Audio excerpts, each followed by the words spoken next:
En esos días, Juan subió a la montaña a orar y pasó toda la noche orando a Dios.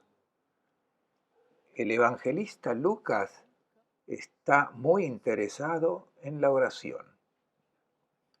Es una característica propia, enfatizar que en los momentos importantes de su vida, Jesús oró y oró durante mucho tiempo.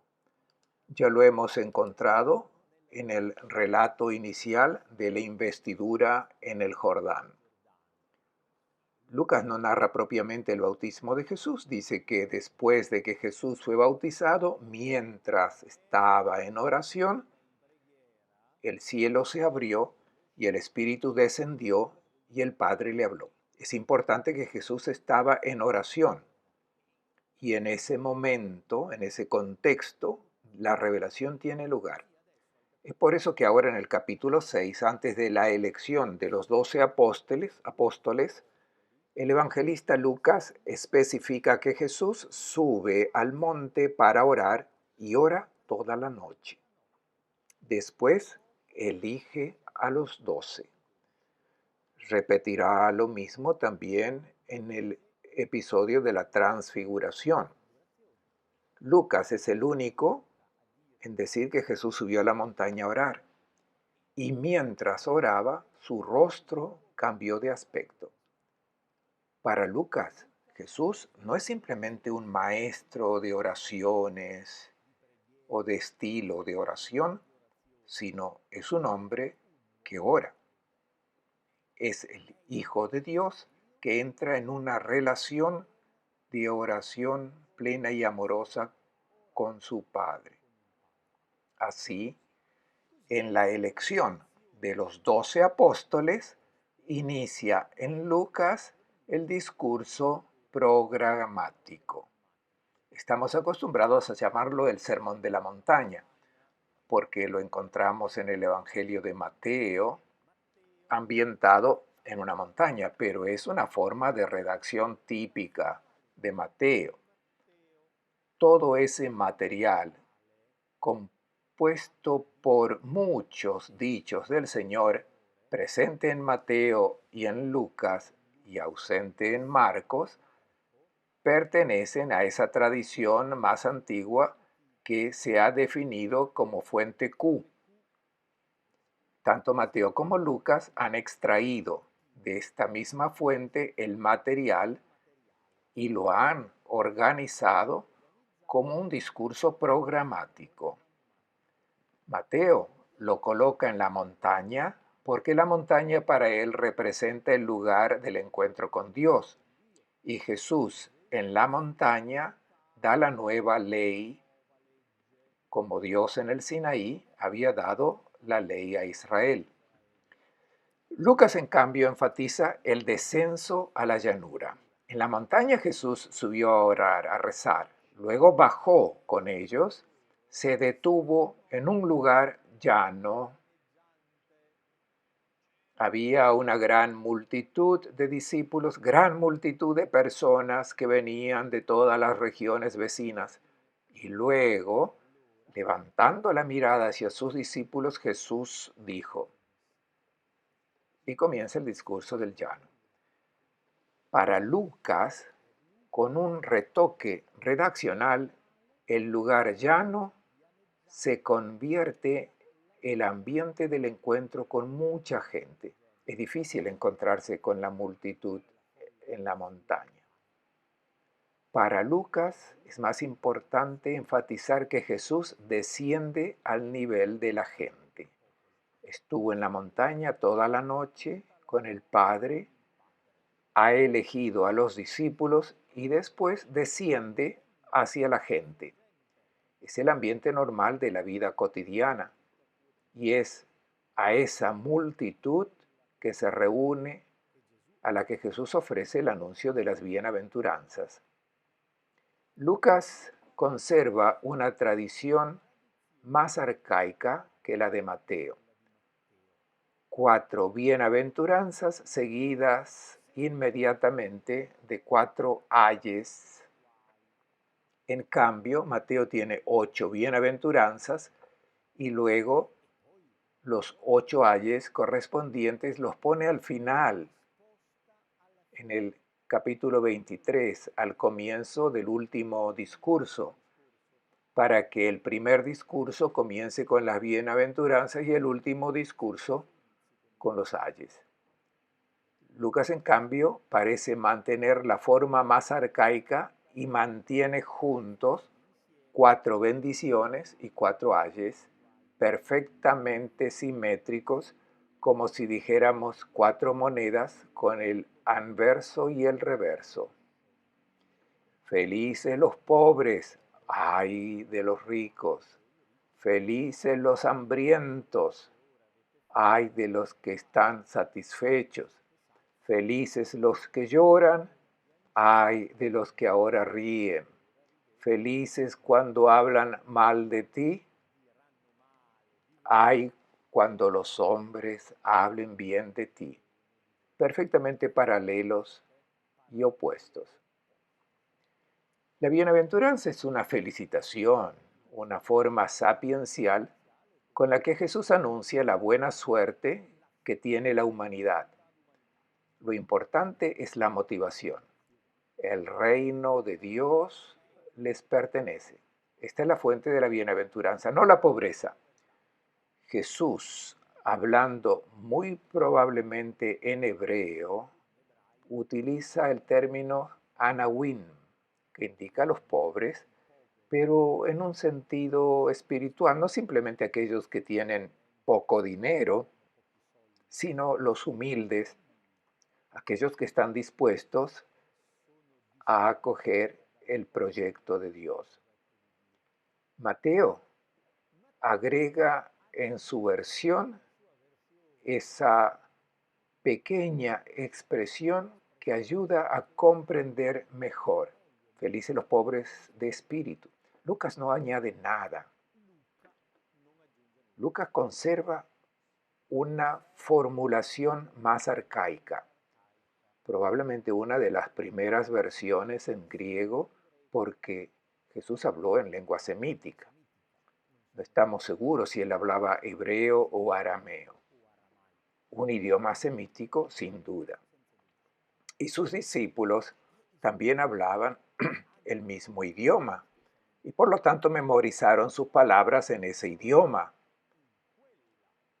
Pero cuando se encontraron anunciando el Evangelio a personas que hablaban griego, porque el griego era la lengua franca que todos conocían en la cuenca mediterránea, en ese momento y necesariamente tenían que traducir al griego las palabras que habían escuchado de Jesús en idioma semítica. Las primeras versiones probablemente fueron muy literales y hechas por personas que no sabían muy bien el griego, con algunas traducciones poco convincentes.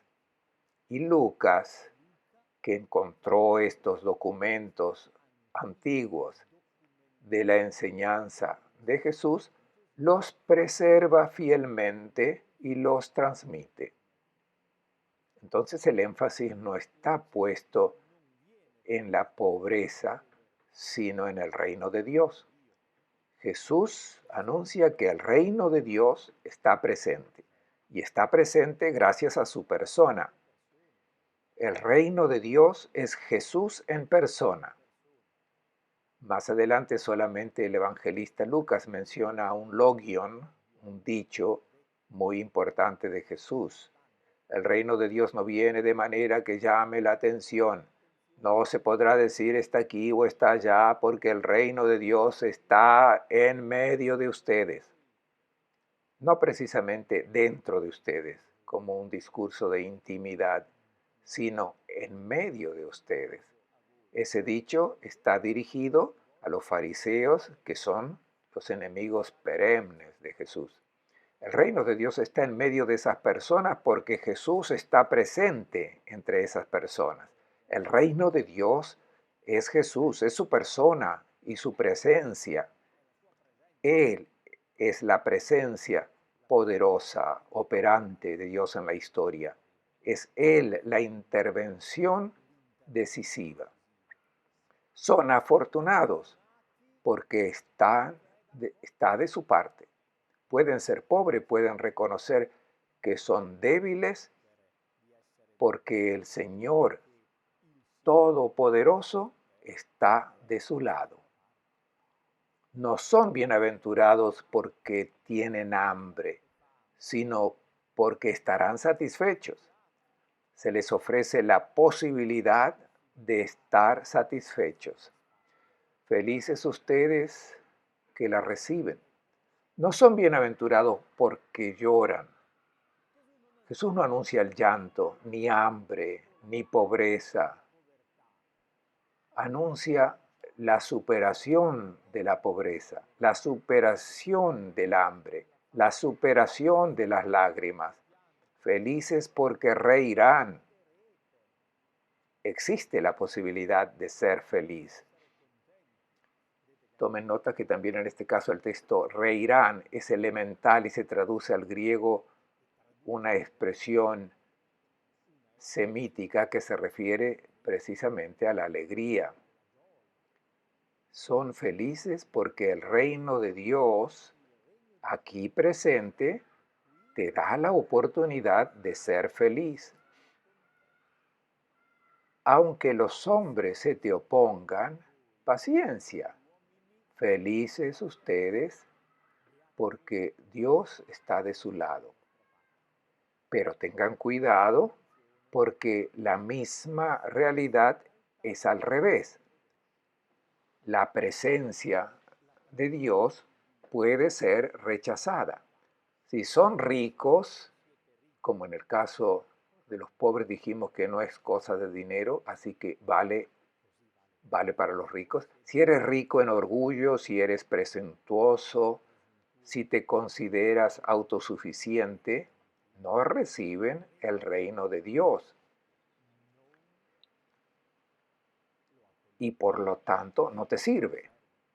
Ya tienes tu consuelo, estás cerrado en lo que tienes y no le das la bienvenida al reino de Dios.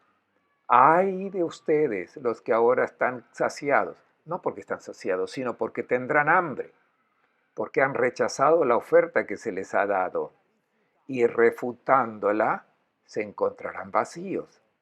Ay de los que ahora ríen, no porque ríen, sino porque padecerán dolor y llorarán porque refutando el reino de Dios, no acogiendo la persona de Jesús, se meten por su propia mano en la desgracia. Ay no significa que te meteré en problemas, sino que es una exclamación de dolor, como bienaventurado, feliz es una felicitación, así hay es una conmiseración. Traten de imaginar una expresión paradójica con la que podríamos decir pobres ricos al comentar alguna noticia en los que un rico famoso, poderoso, acabó mal y se ha arruinado, pobre rico. ¿A qué me refiero cuando digo pobre rico? Quiero decir que a pesar de su condición de bienestar material, son personas pobres que viven infelices, que se arruinan la vida. Es lo que Jesús quiere decir, feliz y ay. Depende de la aceptación del reino de Dios, que es la persona de Jesús. Jesús está presente como el Salvador que obra la gracia de Dios. Ofrece esa gracia que cambia la vida. Anuncia la misericordia de Dios. Propiamente como discurso fundamental después de las bienaventuranzas encontramos también en Lucas, igual que en Mateo, algunas palabras hermosas, un amor gratuito, generoso, que va más allá del mérito de los demás. Si hacen el bien a los que les hacen el bien, ¿qué mérito tienen? Así dice nuestra traducción. Otras traducciones dicen, ¿qué gracia tiene? Personalmente no me gusta ninguna de las dos. Les propongo una tercera. ¿Qué clase de amor es el de ustedes? Si aman a los que los aman, ¿qué amor es el de ustedes? En griego usamos el término charis, que traducimos en general como gracia. ¿Cuál es la gracia de ustedes? ¿Qué afecto gratuito? Gracia supone la idea de gratuidad. Si le das un regalo a quien te dio el regalo, ¿qué hay de gratis en todo eso? Generalmente cuando devuelves un regalo que has recibido con otro regalo, uno calcula cuánto han gastado en el regalo que te dieron y tratas de gastar la misma cantidad para devolver el favor. Esto no es un amor auténtico, es un mercado disfrazado. ¿Qué tipo de gratuidad es el de ustedes? Si prestan algo a los que les pueden retribuir, ¿qué clase de amor es el de ustedes? También los pecadores, los cobradores de impuestos, los animales hacen esto. Si le dan una galleta al perro, él está feliz y mueve la cola, pero si lo pateas te muestra los dientes. Es una reacción instintiva normal, es lo que hacemos también nosotros, tratamos bien a los que nos tratan bien. Jesús propone algo extraordinario que no viene instintivamente. Amar a los enemigos no es parte de nuestro bagaje instintivo. A los que nos hacen daño instintivamente queremos responder con maldad. Aquí está el anuncio evangélico. La buena noticia es que se nos da la posibilidad de un amor extraordinario que no es nuestro, sino que pertenece a Dios. Aquí está el reino de Dios. Su presencia es esta potencia de amor. Jesús salva porque ofrece esta posibilidad libre de un vínculo diabólico que obliga al mal, que fuerza al mal a devolver mal por mal y da una posibilidad nueva, divina, de hacer el bien de forma gratuita. Sean compasivos como es compasivo el Padre de ustedes. En el texto de Mateo, el mismo dicho de Jesús dice, sean perfectos como es perfecto el Padre de ustedes. Según nuestra forma de pensar, existe una gran diferencia entre la misericordia, la compasión y la perfección. Evidentemente, en cambio, los evangelistas no tenían una idea tan distante. Misericordia es perfección, o sea, es la plenitud del amor. La plenitud de Dios es la misericordia y por gracia hemos obtenido la posibilidad de ser misericordiosos como el Padre Celestial. No es cuestión de esfuerzo, Jesús no está diciendo esfuérzate por ser, sino acoge esta gracia que te es dada para llegar a ser misericordioso como el Padre Celestial. Esta es la salvación que obra el Señor. En nuestro mundo moderno es difícil hablar de salvación porque se perciben dos mentalidades muy diferentes. Por un lado está la idea de que la salvación es imposible y por el otro, al contrario, que la salvación no es necesaria. El que tiene una visión negativa del mundo, piensen en los grandes filósofos, poetas, narradores pesimistas que creen que el mundo es un complot de maldad irrecuperable, nada tiene sentido, no hay fin, no hay posibilidad de cambio. La salvación es imposible, no cambia nada. Por otro lado, tenemos los pensadores, a los escritores optimistas, para quienes el hombre es bueno. Todos los hombres son buenos. En el fondo todos son buenos. No existen elementos serios de negatividad.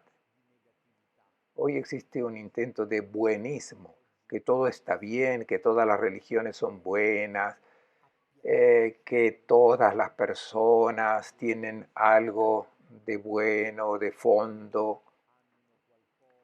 Todo está bien.